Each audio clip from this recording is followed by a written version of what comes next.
Alright, I want to explain something here. This is my colloidal copper. I'm making some colloidal copper for the first time, and I'm just trying to make sure now that I got the right temperature and the right amount of solution.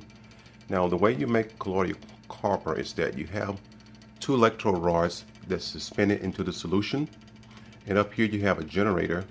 And the generator here is generating about around 30 volts. That's 30 volts DC.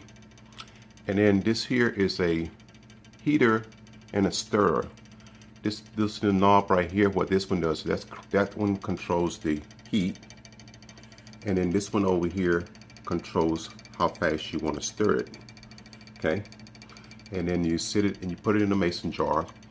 You use distilled water, and you use a tiny bit of baking soda. Okay, now the baking soda, what the baking soda does is that it gets it going. If you just use distilled water with the copper rods, you're not going to get it to go. So you're going to need to at least get something to get it to go. Some people use some citric acid or something like saline eye wash, that kind of thing. All those will work, but you're going to need something to get it to go. And sometimes you can tell if it's actually going.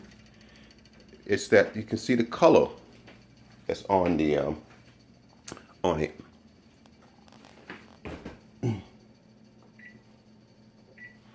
Okay, got interrupted there a little bit. My timer was going off. Okay, so now back here again is that this is what they call colloidal copper, and the way you make it is basically you use some distilled water, and you got two copper rods that's suspended into the solution, and those will create roughly, you want to get about 10 parts per million. And right now, here's my meter that I'm using right here. You can find these on Amazon. These are about $10. Right now, I'm getting around, I got about 6 parts per million. I want to move it up to about at least maybe like 15 parts per million. Okay. Now, you can see the water. The water was completely clear. And you can see now it's getting a little brown, and that's pretty cool because that's what you want. All right, and so I just want to give you a little heads up on how to make colloidal copper. Pretty straightforward how you do it. You just use a mason jar with some distilled water, a little bit of baking soda, and then suspended rods. Copper rods. It got to be 99.9% copper rods. Okay, and you suspend it in the solution, and so far I've been going for about almost an hour, and I got about 6 parts per million. So I suspect I need to probably go another. I'm going to say another half an hour to give me about 10 parts per million. 10 parts per million is great. And what you use that for is it's used for a lot of things.